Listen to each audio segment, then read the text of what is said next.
Le message est arrivé pendant que je prenais un café dans mon café préféré du centre-ville. Un mardi matin tout à fait ordinaire, rien de spécial.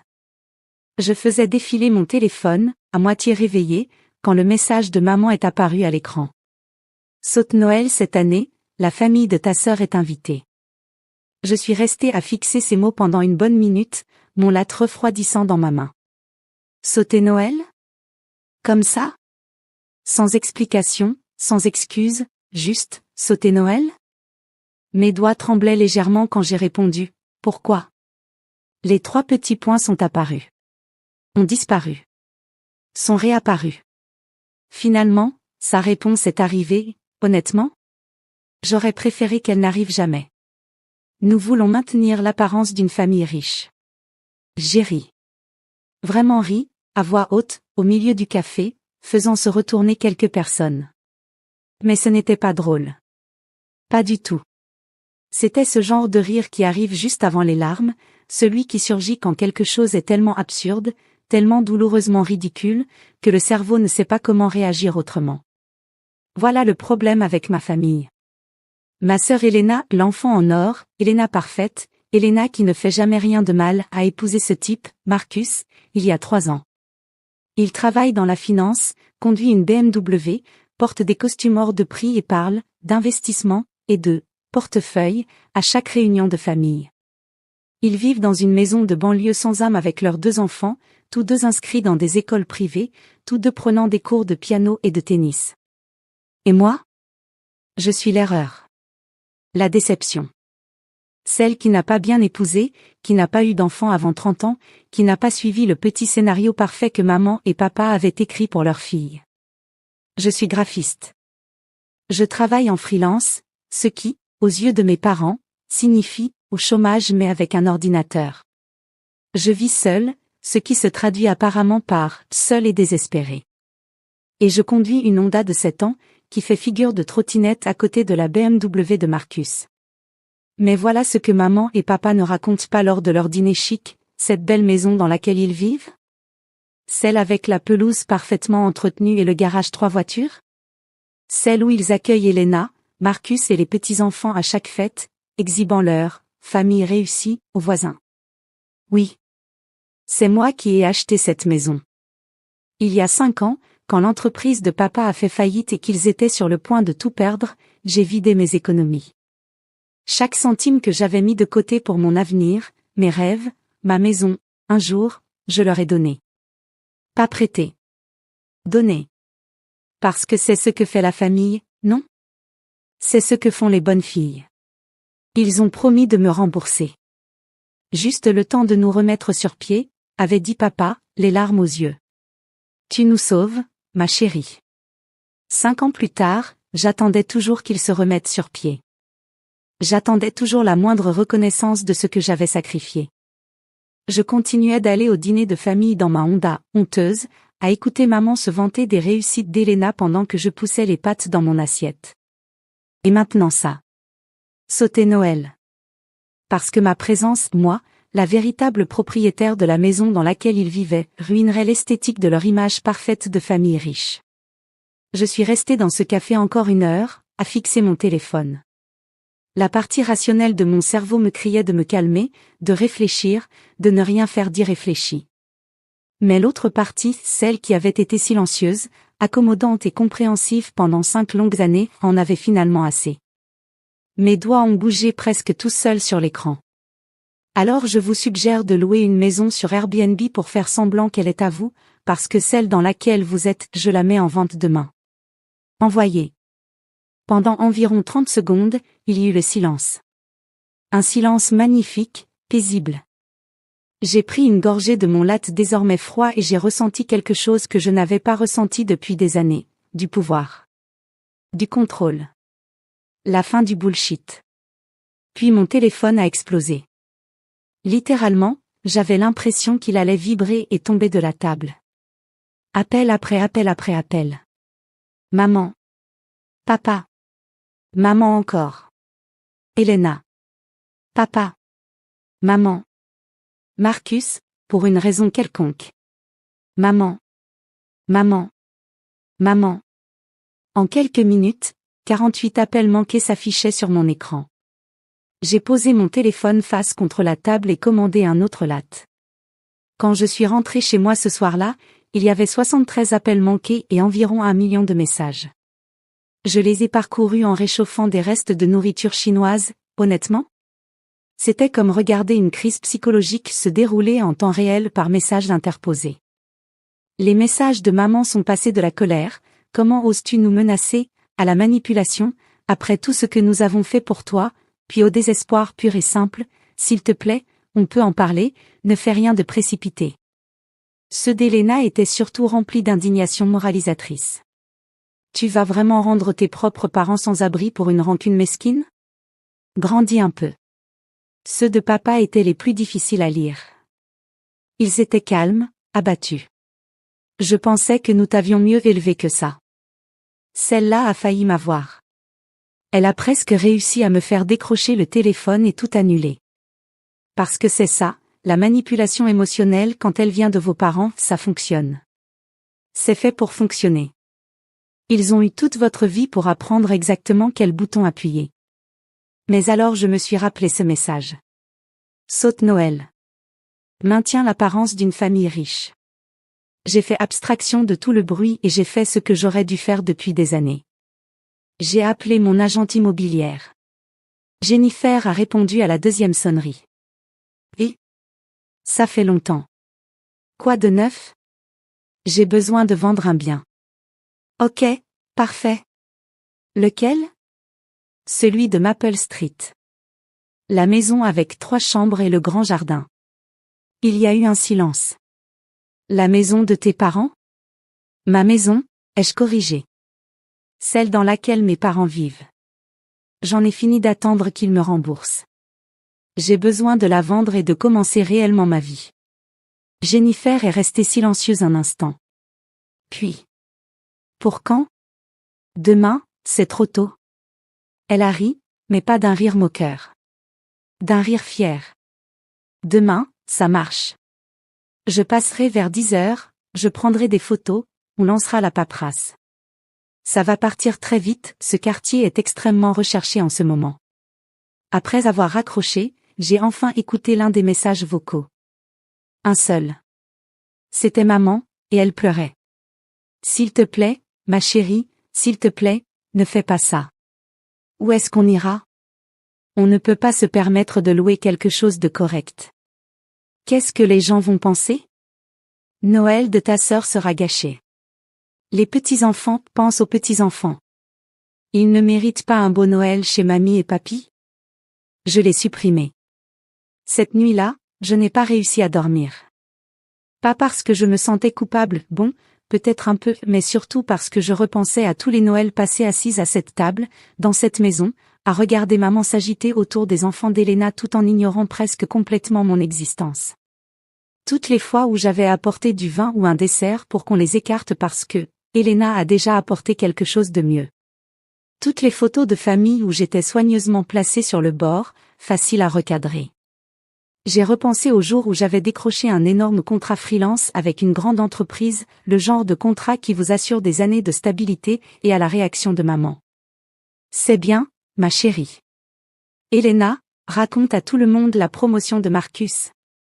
J'ai pensé à mon 30e anniversaire, quand ils avaient oublié de m'appeler parce qu'ils étaient trop occupés avec un tournoi de foot de mon neveu. Et j'ai pensé à cette maison. Ma maison. Que j'avais achetée avec de l'argent que j'économisais depuis mes 16 ans. L'argent de chaque anniversaire, de chaque petit boulot, de chaque cadeau de diplôme. L'argent que j'étais censé utiliser pour voyager en sac à dos à travers l'Europe, ou verser un apport pour mon propre logement, ou lancer le studio de design dont j'avais toujours rêvé. À la place, il avait servi à sauver des parents qui me trouvaient désormais trop embarrassante pour être présente à Noël. Quand Jennifer est arrivée le lendemain matin, j'avais déjà commencé à rassembler les quelques affaires que j'avais laissées dans mon ancienne chambre. Des posters, quelques livres, une boîte de souvenirs du lycée. Maman et papa n'étaient pas là, ils étaient sûrement chez Elena, en train de réfléchir à la meilleure façon de gérer leur fille ingrate. Jennifer a parcouru la maison avec sa tablette, prenant des notes et des photos. Ça va se vendre très vite, répétait-elle. Excellente base, quartier magnifique, beaucoup de rénovations. Vous pourriez probablement obtenir. Je me fiche du prix, l'ai-je interrompu. Enfin, évidemment, je veux le prix du marché. Mais surtout, je veux que ce soit fini. Une coupure nette. Elle m'a regardé avec une expression à mi-chemin entre la professionnelle et la mi-inquiète. Tu es sûre de toi? Est-ce que j'étais sûre? J'ai regardé autour de moi le salon, le canapé que j'avais aidé papa à choisir, la couleur des murs que j'avais suggéré, les photos de famille sur la cheminée où je figurais à peine. Et j'ai repensé à ce message.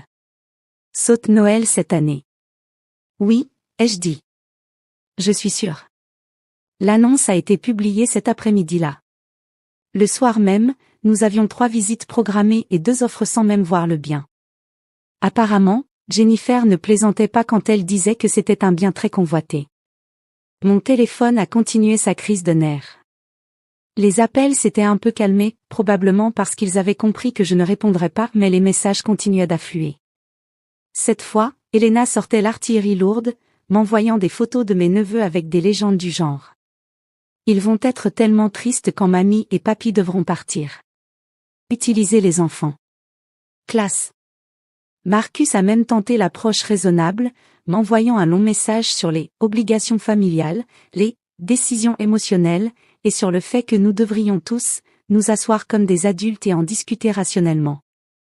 J'ai répondu. Les adultes paient leurs dettes. J'attends toujours. La première visite a eu lieu jeudi. Jennifer m'a appelé après. 2 des 3 visiteurs veulent faire une offre. Ils sont prêts à prouver, prêts à aller vite. Ça pourrait être bouclé avant Noël. Noël. L'ironie ne m'a pas échappé.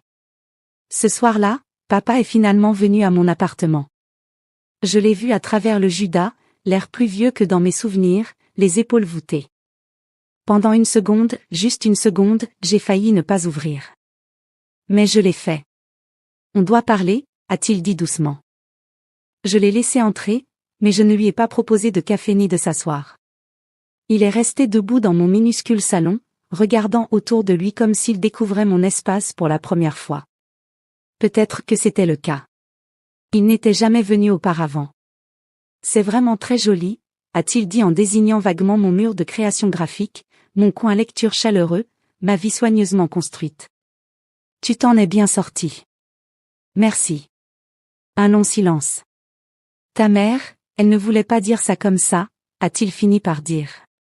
À propos de Noël. À propos de cette histoire d'apparence.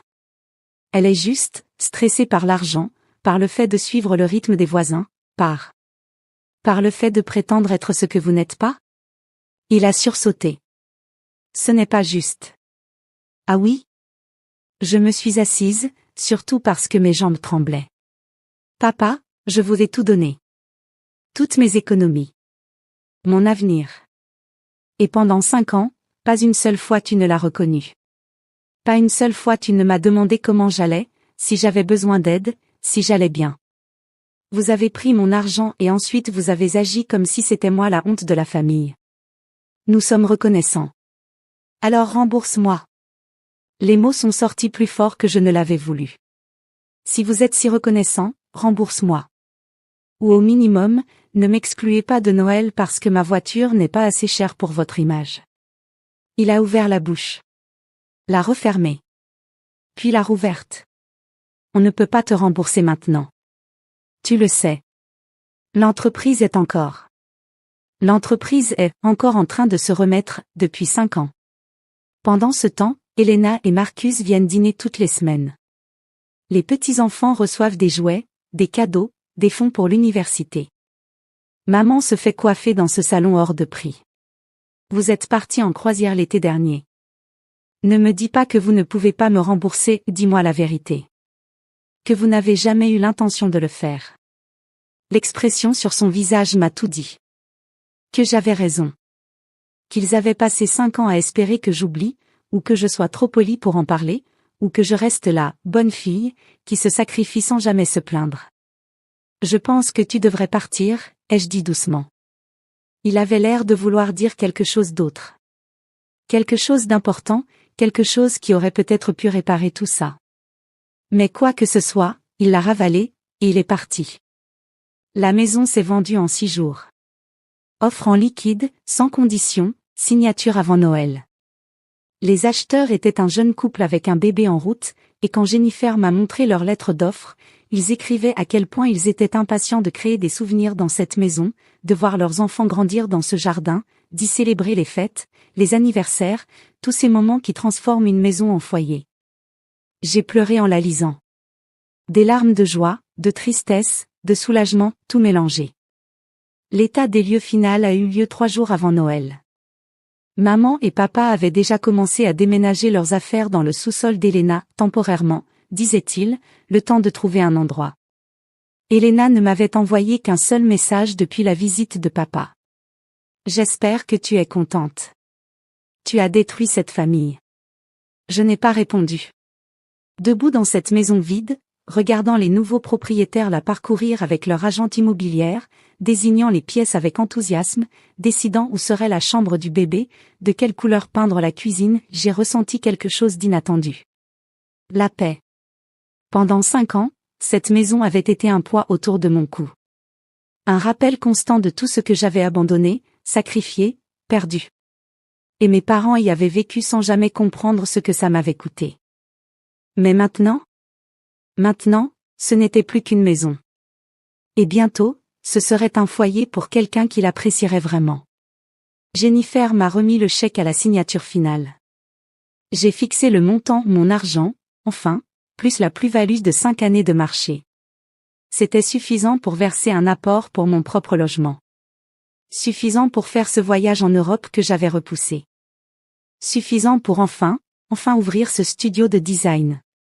Suffisant pour recommencer. La veille de Noël, j'étais seule dans mon appartement, honnêtement.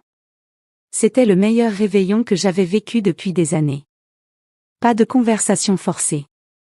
Pas besoin de regarder les enfants d'Elena ouvrir leurs cadeaux pendant que mes efforts étaient oubliés.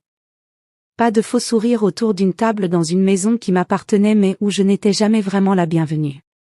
J'ai commandé des plats thaïlandais, regardé des films de Noël kitsch, et commencé à esquisser des designs pour mon nouveau studio.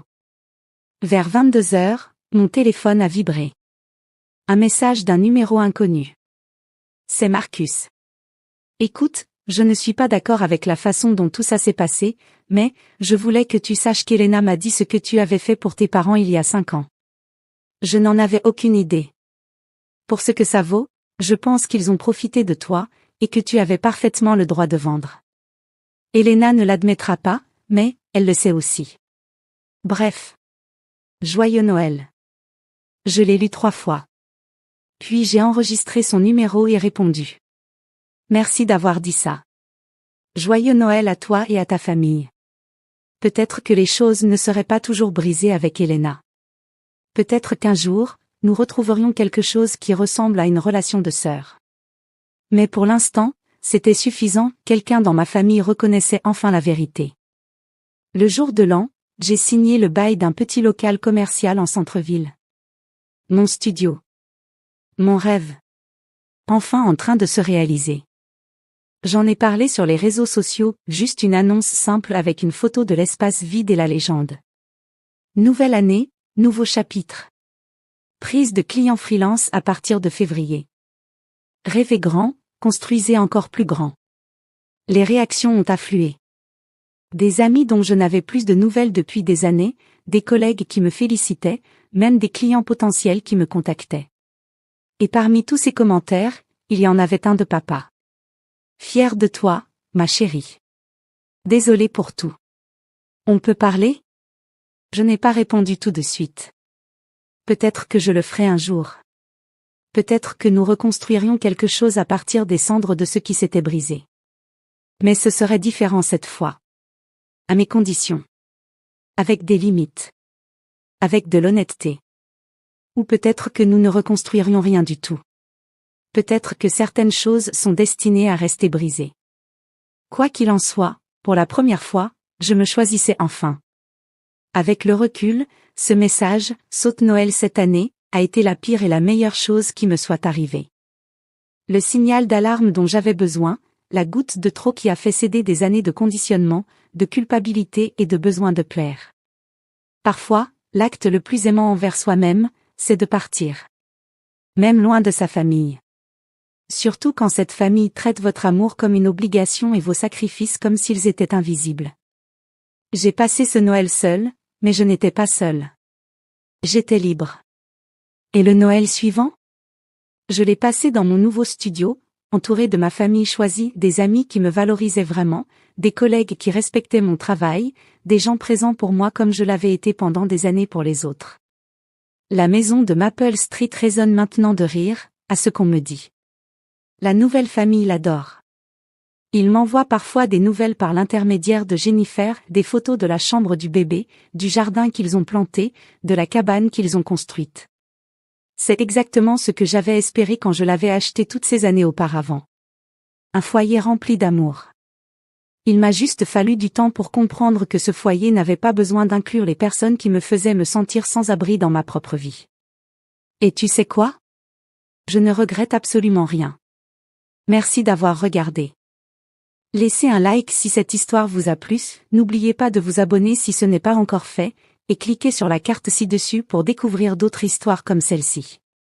À la prochaine.